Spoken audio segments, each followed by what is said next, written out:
Uluslararası teröre finansmanın sağlanmasını önlemeye dönük yasa aslında bugün itibariyle Türkiye gündemine girmiş bir yasa değil. Daha önce de çok tartışıldı.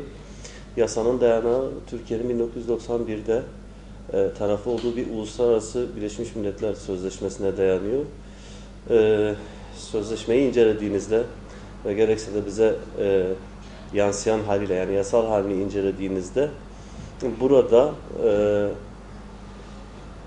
uluslararası dinamikleri dizayn etmeye çalışan ve kendi emperyal emellerine uygun siyasi politikaları oluşturma çabası içerisinde olan güçlerin oluşturduğu bir zihniyetin altyapısını görüyorsunuz.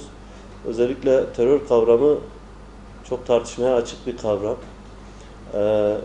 Terör kavramının tanımında dahi böyle netleşmemişken ve kimin neye göre terör sayılacağı belli değilken, bu uluslararası emperyal güçlerin terör tanımlamasını kendilerine göre yapıp bunu da özellikle Müslüman ülkelere dayatması, ki 11 Eylül olaylarından sonraki tutumlarını da göz önüne aldığımızda çok tehlikeli sonuçlar barındırıyor.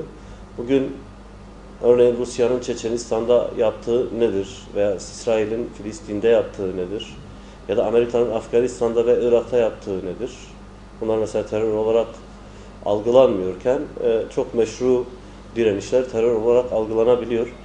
Mesela çok basit haliyle örnekleyecek olursak Mavi Marmara gemisi ve oradaki insani yardım çabaları ve özellikle de İsrail ablukasını delme çabalarının terörize edildiğini hepimiz gördük. Aslında orada uygulanan bir devlet terörü vardı ve tamamıyla insani yardım amaçlı giden ve birçok milletten insanın bulunduğu gemiye saldırılar yapıldı. Ve o gemide sadece insani yardım araçları olmasına rağmen o insanlar terörize edildi. Ve bu tür yasalar karşısında bu tür insanların, bu insani yardım yapan insanların yargılanması da söz konusu olabilir.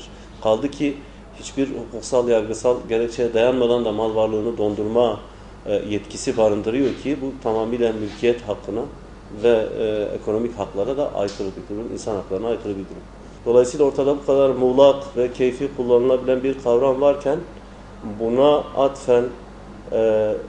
atfen yapılan yorumlar, işte buna atfen yapılan ekonomik tanımlamalar tamamıyla keyfilik barındırır.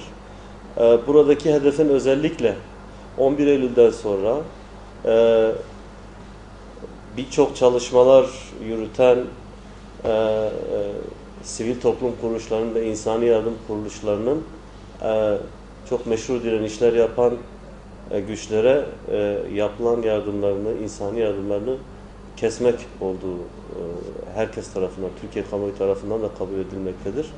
Bugün için Türkiye içerisinde bu yasanın keyfi kullanımının söz konusu olmaması durumu yarın öbür gün herhangi bir iktidar değişikliğinde bu yasanın keyfi kullanılmayacağının garantisini vermez.